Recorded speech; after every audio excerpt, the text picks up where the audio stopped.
Good evening, everyone, and welcome back to another Supercoach Insider podcast. My name is Swizz. Continuing on with our AFL Preseason reviews, we've got GWS and Carlton to talk about today. We have a very special guest from the Supercoach Swordplay and Third Man community. It is Janath. Welcome, mate. Welcome. Thank you, Swizz. Great to be on the channel. First time with you, actually, but no, it's a pleasure being on, mate. Yeah, mate. I feel like I've got your entire podcast on now. Spills, don't worry, you'll be coming on soon, mate. But it's been great to have you all on and chatting to you. You've been doing a fantastic, just the amount of work, I really should say, this preseason is unreal. Putting together the preseason/season guide, and if you guys haven't checked that out already, I'll leave some more details in the show notes. Swizz 10 for a bit of a discount there, and definitely get it, guys, because this is replaced the AFL prospectus. We've been missing that for a number of years, and the boys have been working on that and got a great product for us. Thank you. It's almost up to 450 pages now as well. So with the preseason finishing up today, the book is almost like mint. It's in a mint condition, mate. So anyone that hasn't got it would highly recommend getting it. Yeah, for sure. So those details will be in the show notes, as well as where to find you. But, mate, where can the good people find you out there? On Twitter, and Twitter's probably the easiest way to get in contact with me at Janath Fernando 4. I also sort of run the Third Man Up Twitter page with Roscoe, and then on Supercoach Swordplay with DR, Ross, and Spills as well. So those are probably the best places to find me. Beautiful, mate. And for us, as always, check us out on social media, X Supercoach Insider 100 or Swizz26 for me directly. We've also got, pretty well on everything, but the big ones is YouTube and Spotify, Supercoach Insider 100 to get our content. And there's been plenty of preseason content from us and you guys. So yeah, definitely like, subscribe, all that. But we are here today to talk GWS Carlton. You'll see the Carlton memorabilia behind Janath there, big Blues man. And I feel like this chat will be a lot more towards the Carlton side, but we will kick it off more, I guess, with GWS and a couple of their relevant players. But from a whole, mate, what did you think of the game? You'd be pretty wrapped from a Blues perspective.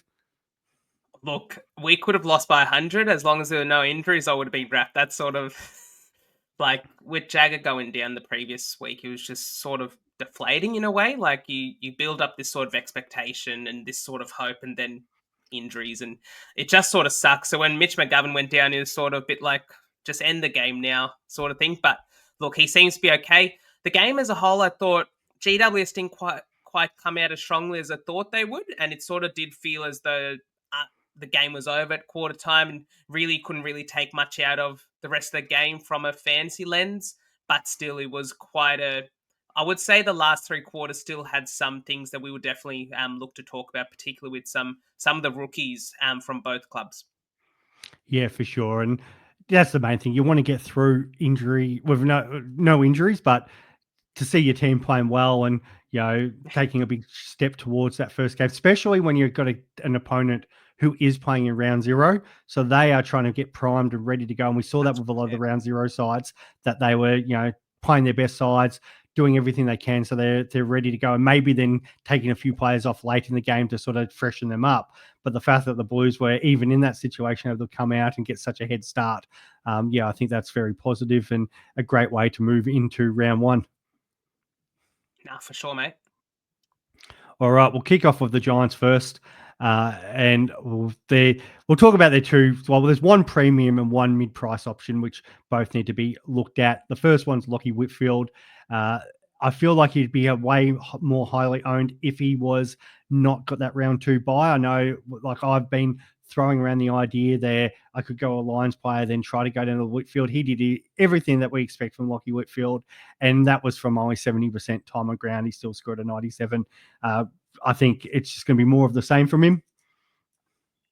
Yeah, and I think, look, it was a bit weird because the role is there, and he definitely looked a lot hungrier than he did in the previous practice match. And I think, like, he's fine to start. He's also probably fine to fade, given that he probably has a James Jordan tag coming up early in the season.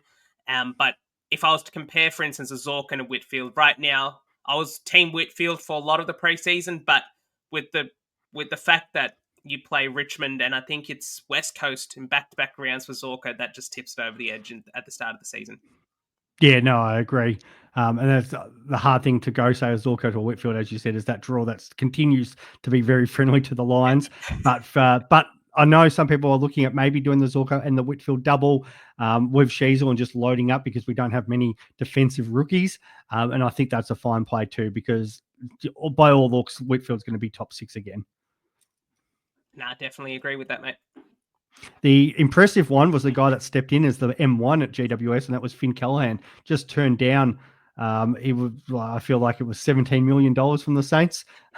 Massive contract potentially coming up, and he was like, "No, I'll kick around with the Giants for another 4 years." And better than Tom Green in the fact that his DT to Supercoach was plus 19 on the day, 27 touches, kicked a goal, did everything he could possibly do. Possibly could do, and he's in that bracket with Oliver Chera, Will Ashcroft that a lot of people are looking at in that same price range. Thoughts about Finn there, mate? Look, I've been a big Finn truth for a while now. In fact, Klopp Supercoach, shout out to him on Twitter, probably about a couple of months ago now, said to put out the hottest take which you have, and my hot take was that Finn Callahan would be a top 10 Supercoach midfielder this year, and that was even before Tom Green got injured. So really, the sky really is the limit for him. He's got the Bond tendencies with the breaking out of stoppage, high meters gained. You can see 470 meters there from 27 touches. Like he's got the super coach mold. The question I think is it this year? Is it next year? Is it the following year? He's going to really break into the stratosphere of uber premium midfielders. It's just a matter of when, not if, I think. So look, it's not one for the faint-hearted, that's for sure. But I think that Callahan could be a really good sort of option in and around that Clary, Chera, Will Day, even sort of like that price bracket there. Yeah, no, I agree. And I don't mind not starting with him because he does have the round 2 bye. Maybe it's a correction if one of these other guys don't come off. But yeah, as you said, like especially with now Green missing, all the loads on him. I thought Cogs looked cooked, and it's all going to be on his shoulders in that leading that midfield. Nah, for sure. And then in regards to Brent Daniels and Hogan, there's some forward options, but I really feel like the only real other relevant ones came from their rookies. Probably the good was James Leakes, and that was 19 CBAs for the game. So if we go back to the daily fantasy stars here, you can see James Leake had the bulk of the CBAs. So we're a bit worried after that first game. And yeah, it's very impressive to see him play. The worry is, how many CBAs does he get going forward? But because they do have some issues in that midfield, and we know how they've got at least 5 guys suspended for those opening 3 rounds, and then I think Harvey Thomas until round 5. So there is an opportunity for him to get bulk midfield time, or even at least play some high minutes. And he's come into my side.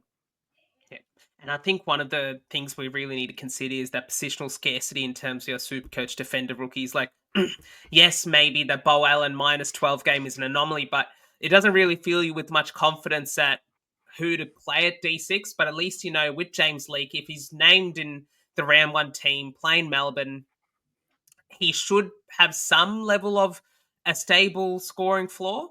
I would say playing that inside mid role. Like, yes, he did lead the team in CBAs against us, but I'm not really expecting that to carry through. I'll probably see Callahan push a little bit up.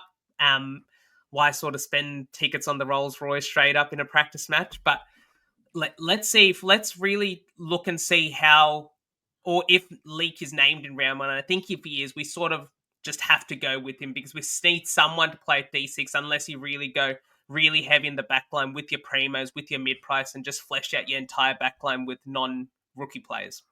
Yeah, no, for sure. The other one I'm really interested in is Connor Stone.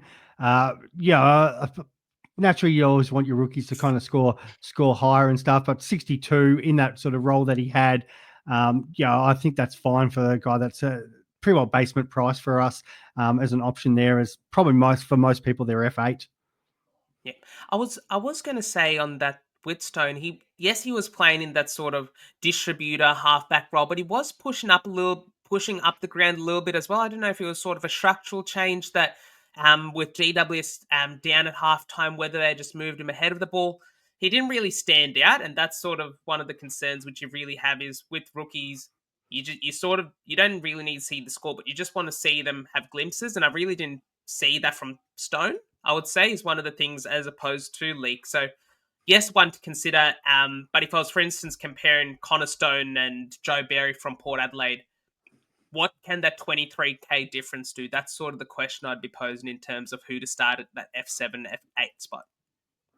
Yeah, no, mate, 100% there. I think that's a great point. And um, yeah, I think I saw enough anyway. Like if he's going to be playing in that kind of that halfback role, yeah, there's enough there for me to go. He's going to get enough opportunities early on while the other guys are out, and then hopefully he can cement himself. He's been in the system long enough now, so yeah, no, I like what I saw.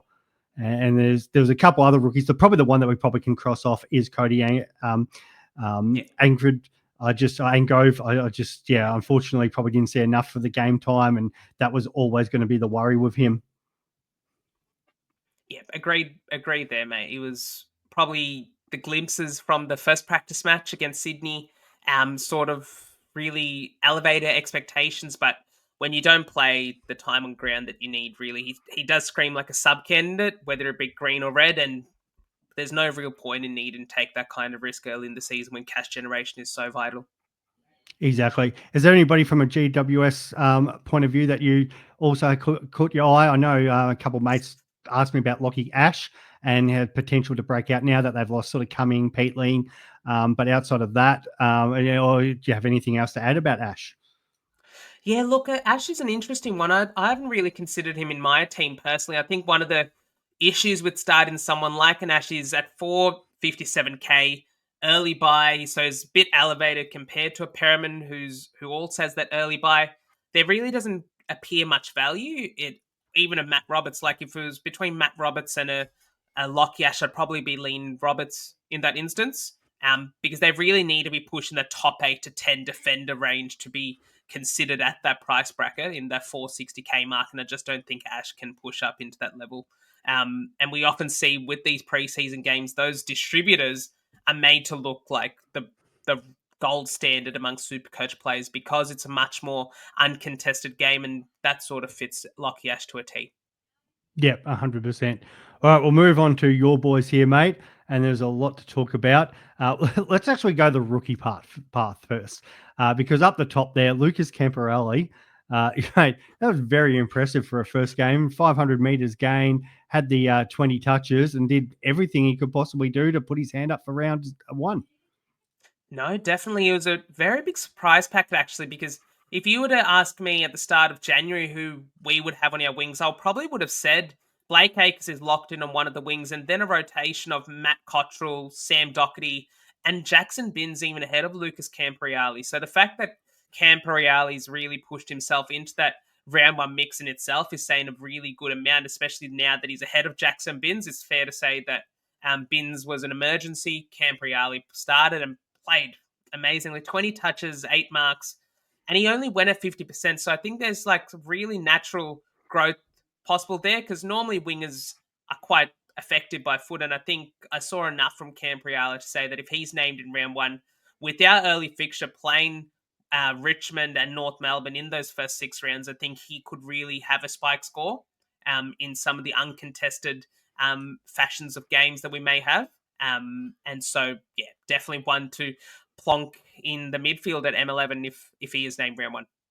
Yeah, and West Coast as well. So yeah, as you said, there's Yes, plenty of options there, and Richmond are going to have a bunch of rookies. So yeah, you're more likely to give more opportunity. We know Walsh is missing. The big holes open up with Jagger, who that's the thing. All preseason, he's been the man that they would have had penciled in the M4, the M5, and now there's this big gap here. So yeah, he's a young fella that comes along, and goes, well, here I can take that spot right now, and we know obviously Kennedy's left, who would probably normally be in that role. So yeah, no, as you said, an M11 option, it could be a real handy one for us. Yeah, and look, if he can just be on our bench and look, the thing I normally see with Vossi is if one of the rookies gets named, they normally get a good run at it. So the fact with Vossi is the last couple of years he just hasn't blooded any rookies. Like we saw Ashton Moyer, Cooper Lord at the end of last season, and that was purely out of necessity because there was no one else to name. Like everyone was injured or they were suspended or something. But now, if Campriali is named in round one, I think that's a really good indication to say that he's going to get a prolonged stint in the start in best 22. Yeah, for sure. And you named a couple of names there, so we'll move up to kind of that more mid prices. The first one is Cooper Lord. Good mate JP has been hammering on about this guy all pre-season. Did get 55% of the CBAs, which was kind of no surprise for the pre-season game. Awkward price, which obviously does make it difficult, but especially one if you haven't played your drafts yet and you've got the deeper midfield, have a look at him. But nonetheless, did everything that he had to do. Well, I think we may be understating Lord as a classic pick as well. So if we're considering a James Peatling at what is about 333k, why aren't we considering Lord at 253k? Probably playing the same role as that fourth or fifth midfielder in a quite a tight midfield rotation. So apart from those 4 to 5 midfielders, they're not really splitting up too much. He scored, I think he was 79 and 65 in his 2 games last year. And now that Jagger Smith is not in the equation with the ACL, yes, Walshy is to come back in, but I still think that Lord is a pretty stable option in the midfield. And as we mentioned before, all of these Carlton players are going to get a trifecta of Richmond, West Coast, and North Melbourne in those first 6 rounds. I think if you really did want to pivot and you can't fathom paying up 330k for James Peatling, perhaps you're worried that he's going to get squeezed out of the Adelaide midfield. Perhaps Cooper Lord is a lower risk contingency or fallback option at about 80k cheaper. Yeah, no, I like that, mate, because as you said, Peatling, I've got too many question marks about to have him in my side at the moment, where he kind of fits in with that structure. Here's a guy who looks like he actually had slightly more CBAs than what Peatling did have, and yeah, 100k cheaper. It is an awkward price for me because he's more expensive than some of those rookie guys, and we have a ton of high price rookies in that sort of 160 to 190 bracket. But in saying that, if he's going to get bulk midfield time, and he can still put up sort of 80s with that sort of fixture, he's going to make cash. Yeah, and I think the best way that I could describe this is if going down from Peatling to Lord because you don't like a Langford or someone's role like that, and that allows you to go a Bailey Smith to an Isaac Rankin, I would do that. I would do that straight away. Like that's the scenario where if you need someone in that sort of 200 to 250k mark that you can sort of trust, should be best 22, has a decent enough role to be able to score well, I think Lord is a decent option there. Yeah, and I think it's the same boat where it's like if you're looking at, say, a Jaden Short, for example, and you want to get up to your Nasairs or your Jordan Clarks, or even you've already got some cash and you can get up to Whitfield or Zorko. Yeah, 100%. That's a great move on that side of things. Continuing with the mid prices, Ollie Hollands playing off that halfback role, 89% game time. Only the 79, which was slightly down, but nonetheless, we got to see him in that role early on. He looked awesome. I know a few people again are looking at him in that instead of Peatling because around that same price. What did you think of his game? Look, I've been an Ollie Truth the most of preseason, given the fact that he does have the traits to be able to play well in that halfback role.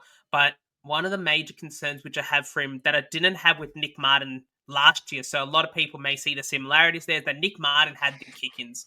In this game, Ollie Hollands had 1 out of 11 total Carlton kick-ins, and I think that's going to be an issue in terms of their floor. So not every game is going to be as sort of uncontested as it was against the Giants. And then the other red flag that I have is in a game that was as uncontested as it was against the Giants, why did he only have 17 touches? And when you strip it back a little bit, I think that it comes down to the fact that Carlton, apart from sort of Nick Newman's sort of yearly surge at the end of the season where he sort of takes on all the distribution role, I think Carlton is, for the most part, being a team that sort of splits up their distribution. So you've got your kicks going through Sard, through McGovern.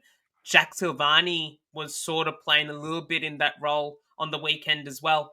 And then Ollie Hollands, I think, for me, those same question marks that I have about Peatling, not the same question marks, but the same number of question marks is what I have now with Ollie Hollands as well. I think perhaps it may just be more sort of safer to go up to a player who I think we'll talk about next in Adam Chera, who's I think is a slam dunk pick.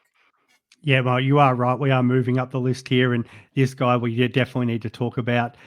We saw his form 2 years ago, injury affected last year, but yeah, 108, which was exactly what he averaged back in 2023. But did everything right 57 from that times. Carlton midfield. It just, mate, he's a guy who's mid price for us in that under that 450 price. Who, if he kept they sort of had that average close to 110, that was knocking on the door as an M10 last year. And you're paying 150,000 less than what you're paying for one of those guys, if not more. Did everything right. He's locked into my side. Yeah. And I think that the beauty of it is when you go back to the facts, is that 121 he averaged between round 6 and 16 in 2023. 7 of those scores were above 125. So that is pure. That's not top 8 mid. That is in the Bond day cost level stratosphere if he can sustain that for a year. Now, he doesn't need to, and that's the beauty of it at that price is that, yes, the injury risk is always going to be there with a player like Adam Chera, but when you start him, and you know that he's got a run of Richmond, West Coast, North Melbourne in the first 6 games. He doesn't need to score 120 every game. And he will naturally, you don't want to, Chera's the type of player, and I always say this with the Chera, Rank, and Zorko types, the players that have sort of that hamstring history, you don't want to trade them in after they start hot. Because one, you've lost the points already, you're chasing the points, and you're chasing the value, and you also increase the injury risk because if they get injured, you've just wasted trade and bringing them in and to trade them out. So it's just better to start them and bank those points that should be coming. And I think this is a classical case with Adam Chera. Look, the 108 and 57 time on ground, he was looking really good. And probably up there with the best on ground, along with TDK in this game. And they both only played 3 quarters as well. Yeah, and even talking about the draw, we're underselling it because the Dogs with all their issues at the moment too. So so he might have 4 games there where he could just absolutely dominate the midfield. But no, Walsh is he touch and go, and he was already going to come in and be the third banana. It just moves him up to the second guy. Cripps is going to get all the attention. So I don't think there's anything less to say there or more to say about Chera. Like, he should just be an option in your team. And the fact is, we have options to move him on if he does get that injury. So way easier to start a guy like this than trying to trade him in if he has a fast start, guys. So start with him and then pivot if you need to. Yeah, I guess the only thing that I would just add there is I wouldn't get upset if he is subbed out early in a game for precautionary reasons. Now we've seen in both the practice matches. Oh, actually no, against St Kilda he played out the game, but this time he was subbed off, sort of just taken out of the game at 3/4 time. If we don't have any injuries, which rarely ever happens in a Carlton game, if last year's to go by, but if there's no injuries and he's taken off, if we're up by 4 or 5 goals, then he's probably accumulated enough points at that time if that is the case. Knock on wood, but yeah, it's just something to not get mad at the Supercoach gods at. Yeah, for sure. The Ruckman, mate. We all had him in our team when Supercoach opened. We all took him out with the news that Pitternet was saying, "Oh, I'm going to be playing forward," and then Charlie Curnow went down. I'm going to have to play more forward, and I'm feeling good. I'm on this 4-year contract, a 4-year contract, and rah rah rah rah. And then he gets injured, and everyone's like, "Come back into our side." And there was a few skeptical people like, "I need to see it." And yes, Briggs did pull out, so we didn't get to see it against a proper ruck. But I think it does not matter. This guy is an absolute jet, contract year, and the worry will be how much will Carlton need to pay him when those negotiations finally get happening. They need to bring back the brown paper bags. I know. On a serious note, I'll tell you what, Maxi Gorn called him generational this week. I would like to stake my claim that he was always my boy. DR will know that I called him generational about near the start of last year, actually. So we'll see how he goes. But I think a lot of the concern that people have is the fact that if Pitternet comes in, when Pitternet comes back in, when will he come? Like, what is the dynamic going to be here? I think there's 2 sort of fallacies with that. I think one of them is the fact that Charlie Curnow will probably return before Pitternet comes back in, and that structurally changes up everything. We saw how good Kemp was on the weekend, and from the get-go, as as soon as I knew that Jack Silvani was playing in defence early this year, I was thinking Charlie, Harry, Kemp as the three sort of pillars in the forward line. And you really can't fit in another tall like Pitternet into that structure because it's going to be so slow.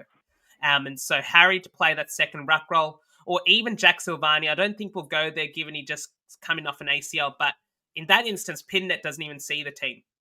In the case that Pitternet does come back in, I think it's one of those things where TDK can put up so many points to start up the season when Piternet's not in that we just cross that bridge when we get there. And if that means pivoting to a Tristan Cherry who may have gone down a little bit in price with his harder schedule to start the season, sure. But I think that TDK is a must to start the season given the fixture that we have to open up with. Yeah, mate, 100%. It's just locking it in. I don't mind people saying, oh, well, if, I really like Gorn or I really like, like I'm a big fan of Nank, my boy. So Nank and, there's Cherry of that. But we've got the flex this year. So if you are so hot on two other rucks, just shove DeConning in your flex and start the season like that. There's no reason why you can't. And then if, as you said, Pitternet comes back and things change, cross that bridge and move one on. Like just because I think everybody's like, set and forget. Well, injuries happen. So it doesn't like last year where there was no such thing as a set and forget in the rucks because, we had to move players out. We've got the flex, which is going to change things up this year. And even if it is a DeConning for the first 6 to 8 weeks and he goes, 120 plus during that stage, you're going to be burnt so much in your teams by not owning him. And then, if Pitternet comes back and he starts dropping lower scores, cool, shuffle him in your flex or side swap to the other ruck who's got the next great fixture. But I think his ownership should be through the roof. And that's taking aside what the fixture is. And he's a very dangerous antipod because we saw last year in that stretch when he was the sole ruck, we went 9-1 in that stretch. We were looking quite really good. And that was mainly part of TDK. We saw, I think he was about a 140 average over a sustained period of time as well. If you don't own him, it's going to be a really hard sort of player to go against because you're really banking on your two ruckmen performing at or above that same level, especially as TDK is probably going to be priced cheaper than the ruckman that you have in that instance as well. Yeah, no, 100% there. And talking about other kind of guys around that premium price, but aren't trying to push towards that premium price. George Hewitt's also in that sort of realm. I think more as a draft guy. I'm seeing him especially in a few of the deeper drafts, which is amazing because you got 7 midfields you got to choose from, and people are bypassing Hewitt. And I'm not understanding sort of why. He's a guy, especially early on, has got a great role about him. And a lot of times when you're playing draft, you're actually not playing the full season too. You might be only playing 14, 15, 16 weeks, whatever it is. So for at least maybe if Walsh is out, and we know obviously there's no Jagger Smith taking any time away. He's a guy that they love in there. He loves tackling, like again, the 8 tackles on the weekend. And I think you can't bypass this guy. Maybe not as much as a classic option, unless say Paddy Cripps got an injury for a significant amount of time. But still, I had to bring that up because it's just confusing me why he continues to get bypassed in draft. No, great, mate. I think he's one of the big beneficiaries of Matty Kennedy leaving as well. So they were sort of alternating games. Like, yes, Kennedy played. I think he almost played every game for us last year. But the thing was Hewitt was made sub. He was dropped out of the team. Like, we just had too many mids for our own good.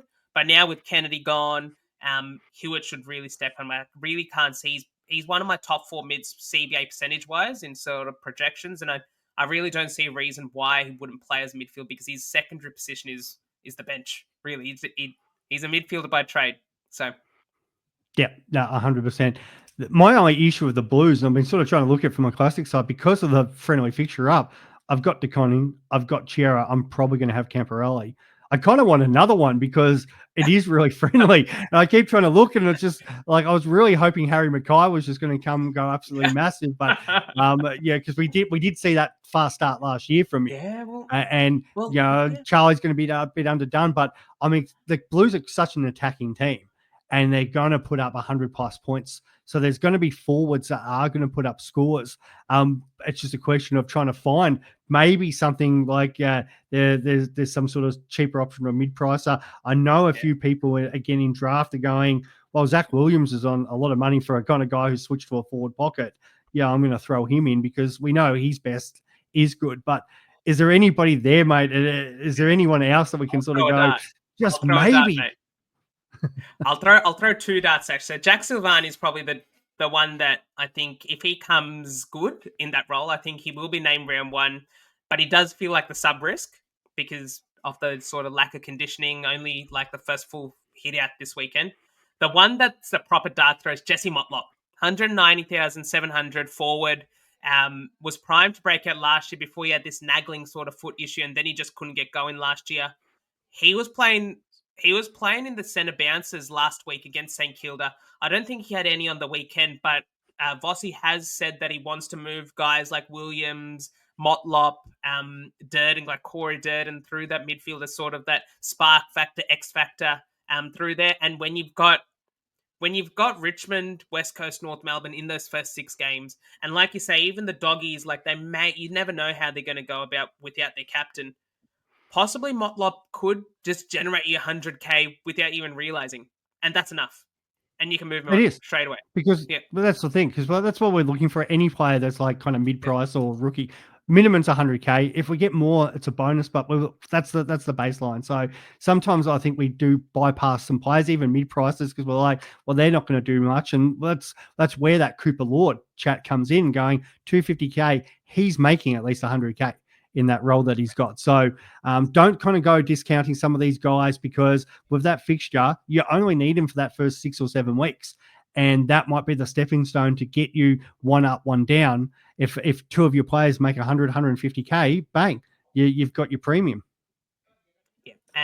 And I think that is the key part there, Swizz, is it's with the Blues, it's sort of, you're really banking in the quick cash. And I would even say Narazia Fantasia, like he's had a really good preseason as well. I know it sounds ridiculous to say, but these Carlton small forwards, they may feast at the start of the season, and you may see Fantasia 215K get into the low 300s straight away, and you just cash him out. He's basically an elevated rookie, but then you've got to consider, is there a cheaper rookie that can probably match that output? At Carlton, it's probably going to be a no, just because most of our forwards are not rookies prices. But yeah, one to consider. And I just want to mention with Sam Docherty, looks like he's on the periphery of the best 22 now. I'm not sure why he sort of came in midway through the game. But if that means that Campriali is sort of the preferred player and he started the game ahead of Docherty, I think that should give even more confidence in the Campriali pick. Mate, I was going to actually mention Docherty because I've had quite a few questions about him, and I think it's just because even like as a Tiger supporter, and if you're Essendon and Collingwood, who you absolutely hate Carlton, you have absolute respect and love for Sam Docherty, just because everything this guy has gone through in footy. Sometimes you can just push that aside to go, here's a player that I just want to show some love to. But don't show that love when it comes from a Supercoach perspective, guys, because unfortunately, he's not an option. I don't think so. Yeah. No, that's good. I think we've covered everything on our preseason review there of the GWS and Carlton game. Really enjoyed your insights, and I do appreciate you coming on today, Janath. Thanks, Wiz. So appreciate you inviting me onto the channel, and yeah, getting to talk about Carlton is always my favourite. So all good, mate. I appreciate it. All right, guys, continue to check out our preseason content. If you haven't already, get the Swordplay preseason season guide. It's a beauty, and we will talk soon. Thanks, guys. Bye.